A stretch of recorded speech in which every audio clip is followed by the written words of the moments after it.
faire des jeux et des films.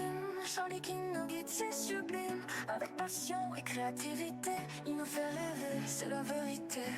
Le monde en pixels, il le maîtrise. Chaque détail. Salut à tous, ici Chat Noir, toujours présent. J'ai des pouvoirs super puissants, mais aujourd'hui je vais pas vous chanter le générique complet. Non, pas du tout. Aujourd'hui j'ai décidé de vous présenter un truc. Voici les Top Trump.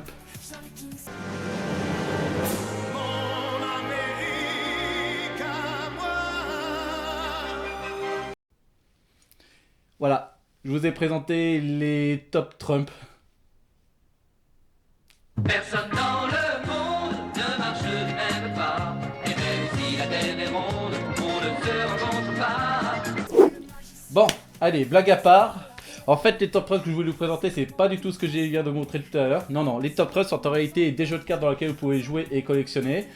Et parmi ceux-ci, j'ai en ma possession cette boîte qui s'appelle les Top Trump Miraculous Battle Map.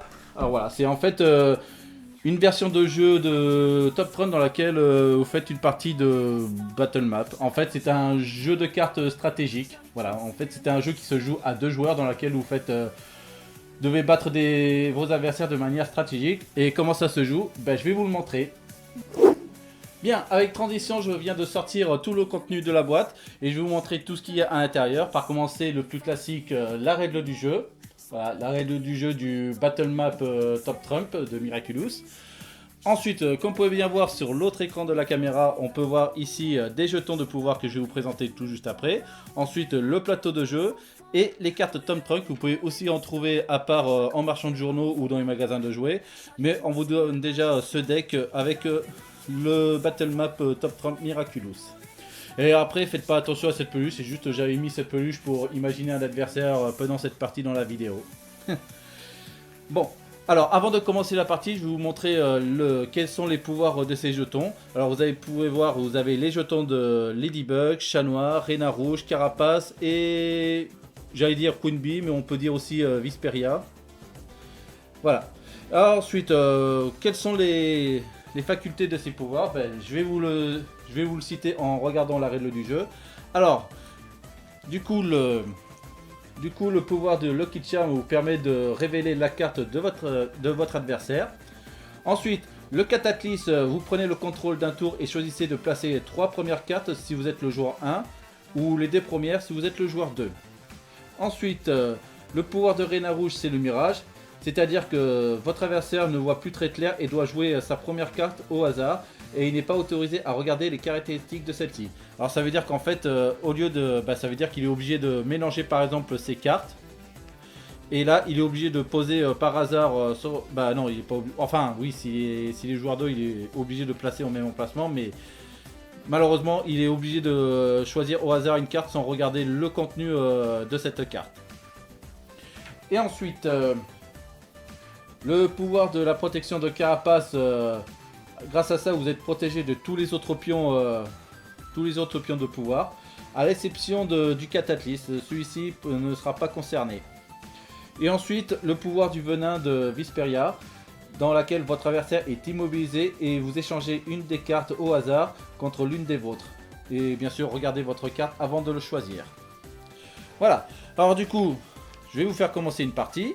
Alors on n'imagine pas, bon là on va faire une partie sans utiliser les jetons. Alors bien sûr vous commencez avant chaque bataille, vous utilisez ou non votre jeton pour utiliser un pouvoir.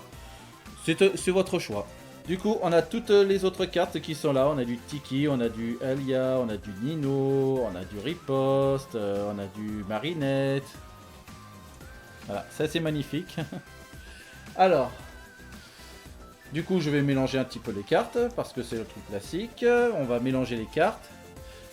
Après avoir mélangé toutes les cartes, maintenant, vous allez essayer de désigner qui sera le joueur 1 et le joueur 2. Alors, pour désigner le joueur 1 et le joueur 2, c'est très simple. En fait, vous allez distribuer une seule carte par hasard. Voilà, votre adversaire va prendre une carte, vous choisissez la vôtre. Et là, vous allez en même temps révéler votre carte... à la voix ou montrer juste la carte comme ça. Alors du coup par exemple imaginez si mon adversaire qui est Plague qui est juste ici. Du coup vous devez révéler l'indice Trump. Voilà, l'indice Trump qui est juste ici, l'indice Top Trump qui est là. Et donc, par exemple, si mon adversaire a le chiffre 32 et moi je dois révéler quel est mon chiffre top trump, le mien c'est le 37. Et là, je viens de découvrir que mon indice top trump est supérieur à mon adversaire. Du coup, je suis le joueur 1. Bien. Maintenant que je suis révélé que je suis le joueur 1, bah du coup je distribue 3 cartes à mon adversaire et 3 cartes pour moi aussi. Et du coup c'est moi qui commence la partie, comme par exemple je vais choisir une de mes cartes et je vais le poser dans l'une des cases sur le plateau. Par exemple j'ai choisi une carte, je vais le poser face cachée sur pouvoir. Bien. Et ensuite mon adversaire lui aussi va essayer de choisir une de ces 3 cartes. Et il doit obliger de le poser face cachée dans la même case que moi, c'est-à-dire dans pouvoir. Une fois que la manche de face cachée est faite, maintenant c'est au tour de joueur 2 de choisir sa carte et de le poser dans l'une des cases qu'il souhaite, c'est-à-dire dans créativité. Voilà, mon adversaire décide de choisir de poser sa carte dans créativité. Et du coup, moi je serai obligé de le poser aussi ma carte juste ici. Et voilà, et après, et ensuite vice versa, du coup c'est à mon tour de choisir ma troisième carte, de le poser où je le veux. Par exemple, je vais le poser dans gentillesse, et mon adversaire le posera en même temps dans gentillesse. Voilà, et du coup, c'est là qu'on doit révéler en fait la valeur de la case, la catégorie qu'on avait posée. Là, on va commencer par pouvoir, c'était là que j'avais commencé à poser. Du coup, je vais révéler ma carte. Voilà, je révèle ma carte, c'était Noro. Et du coup, son pouvoir, il est de 19. Du coup, maintenant, on va révéler la carte de mon adversaire. Et du coup, son adversaire, lui, c'est le patineur, que son pouvoir, il est de 15. Et là, je viens de voir que je suis supérieur. Mon pouvoir est supérieur à celle du patineur. Donc du coup, je gagne cette manche. Et ensuite, on va aller dans créativité. Bon, là, on va dire que c'est le joueur 2 qui va révéler sa carte. Voilà, du coup c'est Carapace et sa créativité est de 45. Voilà. Et ensuite je révèle aussi ma propre carte. Voilà, ma propre carte c'est le papillon dans laquelle sa créativité est de 49. Du coup, attends, lui c'est 45 et papillon c'est 49. Donc du coup, je gagne encore 2 manches. Et ensuite, pour terminer, je vais révéler ma carte de la gentillesse. Et bon, voilà, celui qui était caché, c'était Sirène, dans laquelle sa gentillesse est de 12. Voilà, sa gentillesse est bien de 12. Ensuite, c'est au tour de son adversaire de révéler sa carte, qui est Gabriel Agresse, dans laquelle sa gentillesse est de 15. Voilà. Du coup, pour cette fois, c'est mon adversaire qui est supérieur. Mais étant donné qu'on est à 2-1, du coup, je gagne cette manche. Et du coup, pour marquer cette manche, ben, c'est très simple. Je vais placer juste ma carte. Je vais placer ma carte. Allez. Ouais, ma carte gagnante. Une de mes cartes gagnantes, je vais utiliser Noro, dans laquelle je vais le poser ici. Voilà, face cachée ici dans gentillesse. Voilà, c'est pour ça que là, chaque case va être un marqueur de points. Et le but, c'est très simple, c'est de gagner cette bataille, cette manche pour remporter la bataille. Voilà, ça veut dire, c'est-à-dire si jamais je gagne encore une deuxième manche, je pose encore je pose une carte ici. Si j'en gagne encore une troisième, je le pose ici, et ainsi de suite, jusqu'à que je remporte cette bataille. Ça veut dire 5, 6, 5 et 6, et voilà, je remporte 6 et la 7ème. Et voilà, et bien sûr, sans oublier que vous pouvez aussi utiliser les jetons de pouvoir pour essayer de contrer vos adversaires. C'est très simple. Et du coup, je vais vous montrer aussi qu'il existe aussi une partie rapide sur ce jeu. Car oui, si vous voulez pas vous prendre la tête de jouer à un jeu beaucoup trop stratégique en utilisant les jetons et tout ça, ben, il existe aussi une partie plus rapide. Alors, c'est-à-dire, vous en avez une dans laquelle, cette fois-ci, les jetons de pouvoir ne comptent plus. Et du coup, pour commencer, vous faites le coup classique, c'est révéler le joueur 2 grâce à l'indice Trump. Et ensuite, dès que ce sera fait, ben, le joueur 1 et le joueur 2, ben, pareil, ils vont essayer de choisir leur carte. Et évidemment, quand ils vont poser leur carte, ils auront le droit de poser à n'importe où, sauf à l'indice Top Trump. Alors c'est très simple, voilà, on y va, on fait le plus rapide, comme ci de suite. Voilà, joueur 1 qui pose sa carte, ensuite le joueur 2 il fait pareil, ainsi de suite, il va aller poser par hasard sur pouvoir. Et pareil, je le pose moi-même sur pouvoir. Et ensuite, c'est à mon tour de poser ma carte sur courage. Voilà, je dois le poser n'importe où, sauf sur la case indice top trump dans la partie rapide. Et du coup, voilà, je révèle ma carte de papillon qui est juste là, dans laquelle sa créativité est bien sûr de 49. Ensuite, pareil pour Plague, sa créativité est bien Gabriel Agreste, dans laquelle sa créativité est de 45. Donc du coup, je gagne encore cette manche. Voilà, j'ai beaucoup de chance.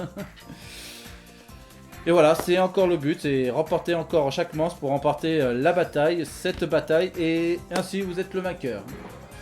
Ah oui, et bien sûr, j'ai oublié de parler que si jamais il y a, en cas d'égalité, ben en fait... si en cas en cas d'égalité, bah en fait vous allez redistribuer une carte, voilà, c'est-à-dire vous allez encore piocher une des cartes et là vous devez encore révéler le nombre valeur de la carte et ainsi de suite. Et c'est pareil, même pareil quand vous voulez désigner le joueur 1 et le joueur 2, bah, en fait vous devez révéler vos indices Trump et si jamais il y a en cas d'égalité, bah, vous redistribuez vos cartes. Bien, ben, je pense que c'est tout ce que j'ai pu dire sur le Top Trump Miraculous Battle Map. Bon, j'espère que je l'ai très bien expliqué parce que évidemment j'ai essayé de l'expliquer comme ça sans écrit ni de texte parce que là je l'ai fait tout ça à l'oral. Donc j'espère que je vous l'ai bien présenté. Bien, et ben d'ici là, ben, bien sûr, n'hésitez pas bien sûr à commenter ce que vous pensez de cette partie, de ce jeu, bien sûr, de Top Trump Miraculous, et savoir si ça vous donne envie de le prendre. Alors bien sûr, ces jeux-là, vous pouvez le trouver soit à Cultura, à la Fnac, ou bien dans certains magasins de jouets. Moi personnellement, j'ai trouvé ce jeu donc à Cultura. Donc si vous êtes très proche d'un Cultura, vous aurez peut-être des chances d'en trouver un. Et qui est pas très cher, hein, parce que moi je l'ai trouvé d'une valeur à peu près une douzaine d'euros, voire même ça peut aller jusqu'à une quinzaine, voilà, une quinzaine d'euros, je pense que vous avez des chances d'en trouver. Et bien sûr pour les cartes Tom Trump, vous pouvez aussi en trouver à part dans les marchands de journaux à volonté, bah, bien sûr c'est des cartes à collectionner et à jouer bien sûr.